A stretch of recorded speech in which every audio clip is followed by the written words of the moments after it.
Well, Mr. Stewart, pretty exciting time in your life right now. We're just talking off camera that you just finished up the final stage of the film, and just tell me a little bit about how you're feeling about all this and the hard work you put into it. Revolution's taken 4 years. We filmed it in 15 countries. So for the last 4 years, I've always had one vision and one thing to do. And the last 2 days, I wake up and I'm not really sure what to do with myself, because I haven't had this looming movie over my head that I'm always behind on and understaffed and underfunded with. So I'm super excited, though. I mean, this has been a long time in the making and really difficult. So I'm excited to unleash it on the world and see what the response is and see what the public has to say about it. After the success of Sharkwater, how did you know what your next project was going to be? Because with Sharkwater, it kind of evolved into something that you didn't expect to happen. Did the same thing happen with this, or was it you had a clear idea in your mind what you wanted to do with Revolution? By the time I was done releasing Sharkwater and doing all these press tours, everyone was asking me, what are you going to do next? What are you going to do next? And I had no idea that was a standard question for directors. And so I started thinking, I need to be answering these questions because 20 million people could know what I'm up to next. So I thought about what's the most important thing I could do, what's the one thing the world needs to know right now, and that was this, because by the time we were done, going to these environmental conferences and meeting the world's top scientists, they said, what you're doing with sharks is awesome, but you're missing the point. We're going to lose everything. And so it was pretty clear the next movie I had to make was, save the humans kind of concept. So what started to surprise you in your process of the research and your journeys and your travels and all this and learning more and more about what's going on?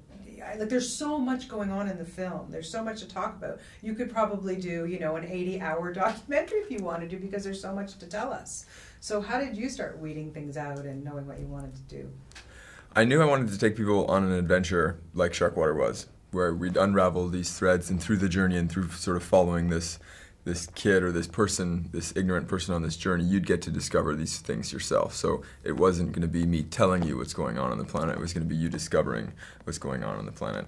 But the most exciting thing throughout the process, which I didn't expect in the beginning, was the youth. Young people.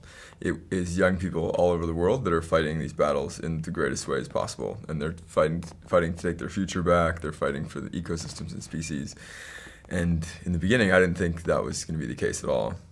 Didn't you find that with Sharkwater, though, that you were getting a lot of attention from, you started to speak at schools and, that kind of thing, and getting the attention of the youth, and how amazingly they're accepting this and wanting to help or do something? Yeah, it was the youth on Sharkwater that made it do so well, and the youth that have been sending us thousands of school projects. And I think in every revolution in the past, it's been the people most directly influenced or impacted by the atrocity that hit the streets and made change happen.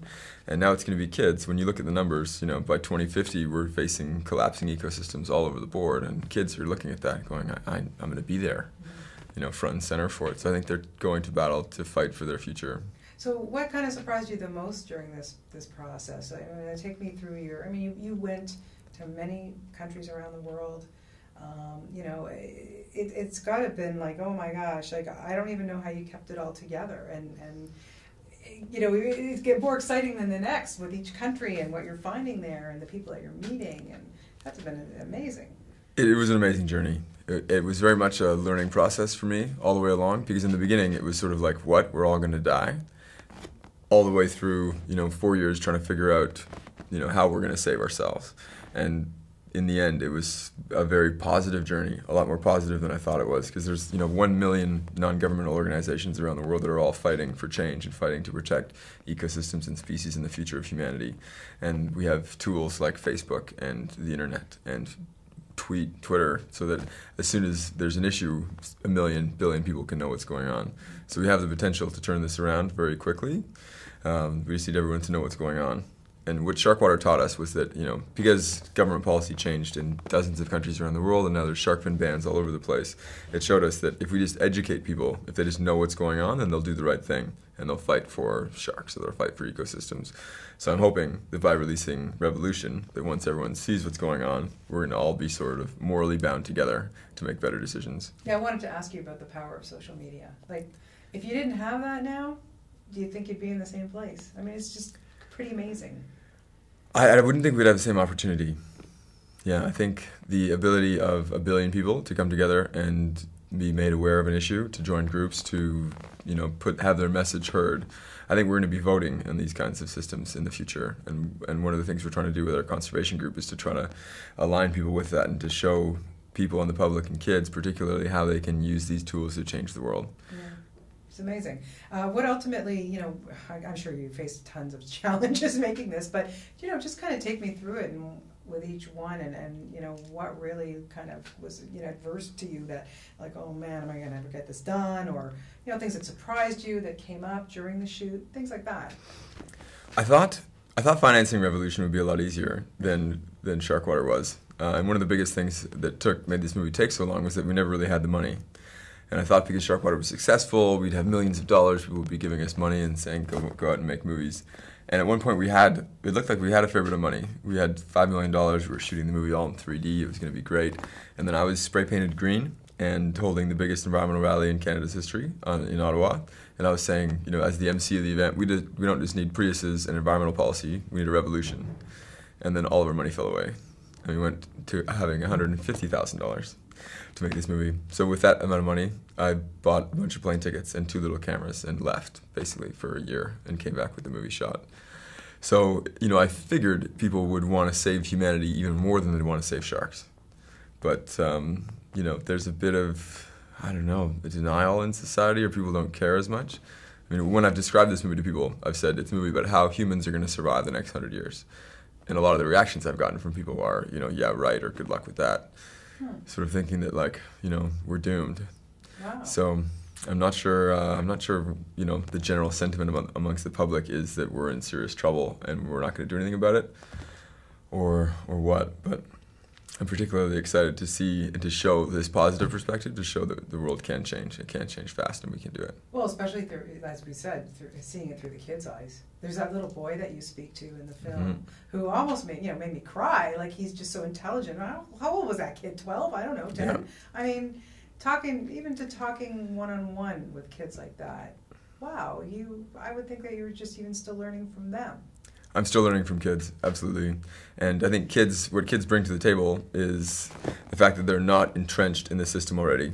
They don't already have mortgages and cars and jobs that are destructive for the environment. So when they see that, their future's in jeopardy, or that an ecosystem or species needs to be protected, they just stand up and say, okay, what do we need to do? Where adults, on the other hand, it's like, okay, our driving around is bad for the planet, our cities are bad for the planet. It's tough to come to a realization as a full-blown adult that the system that you're in and what you've been doing for the last few decades can be inherently bad. So I think kids are going to be our way out of this. They're going to be the moral sort of conscience of society that's going to step up and say, we've got to change, we've got to turn this stuff around, and we've got to do it really quickly. Which country that you visited was, most impressive to you? Most impressive? We filmed a lot of the movie underwater in Papua New Guinea.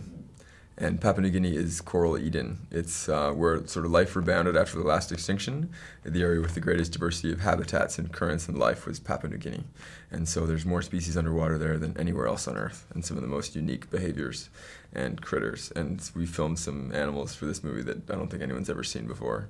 And I think I'm pretty excited about the public seeing that. Yeah, I have to say it was pretty cool. My favorite scene was the lemurs. Yep. Oh my God, they're so cute. So cute, so cute. Like, and are you not ever scared when you go on these things? Like, it's kind of the unknown, Rob. Like, you're going to go to a country that you're like, oh my God, I've never been here, and are you not frightened about things? Sometimes. We're sneaking into all these countries, and a lot of them we're not allowed to be filming in. We don't have film permits in.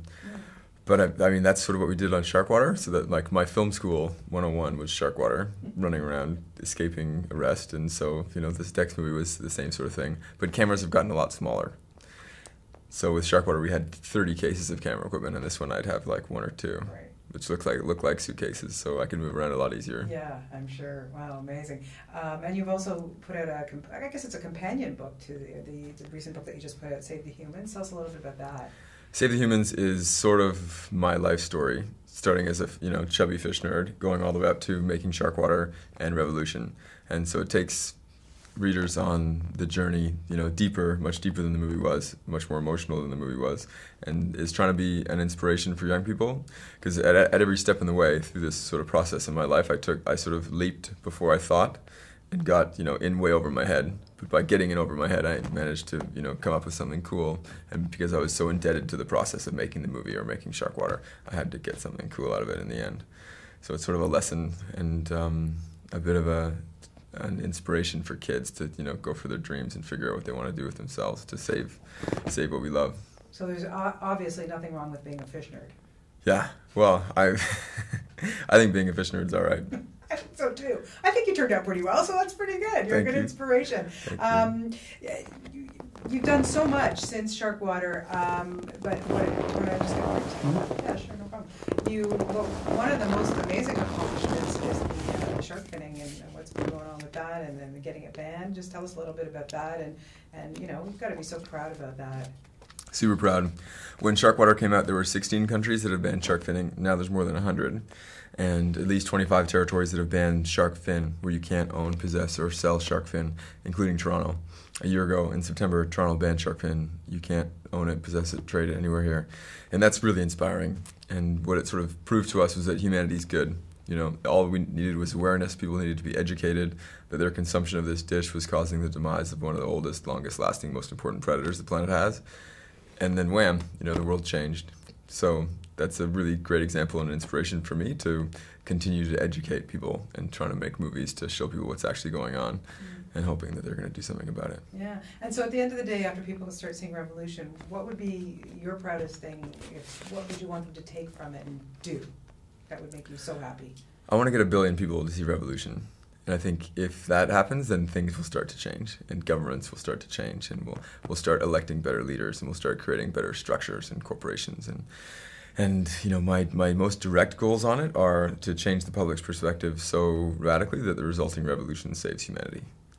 Because we've got to design our economy and our corporations around sustaining ecosystems and restoring ecosystems instead of destroying them.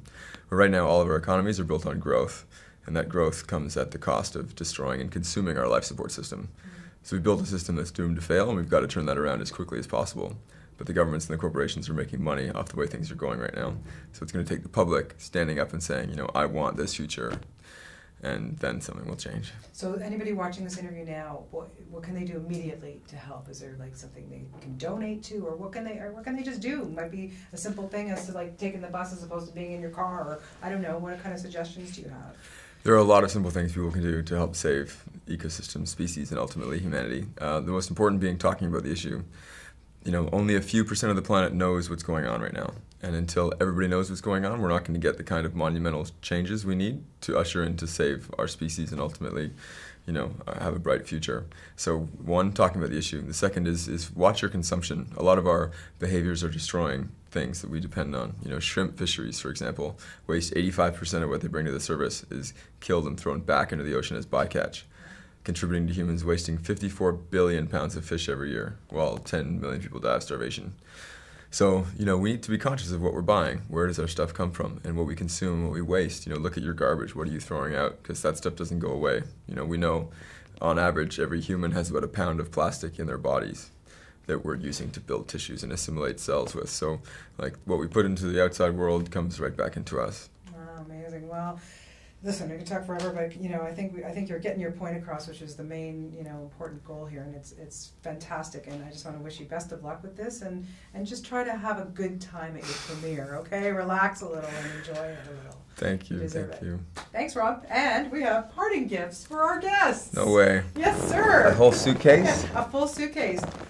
Wow. Filled with goodies, too. Filled with goodies? Yeah. Oh, wow. So there you go. Enjoy. Thanks. I know you can use that on your travels. You can certainly put a camera in there, Yeah. You can hide it in there. It's these kinds of cases that have been really useful. Yeah. Oh, they're good. A nice, good hard shell. Yeah. Enjoy it. You deserve it.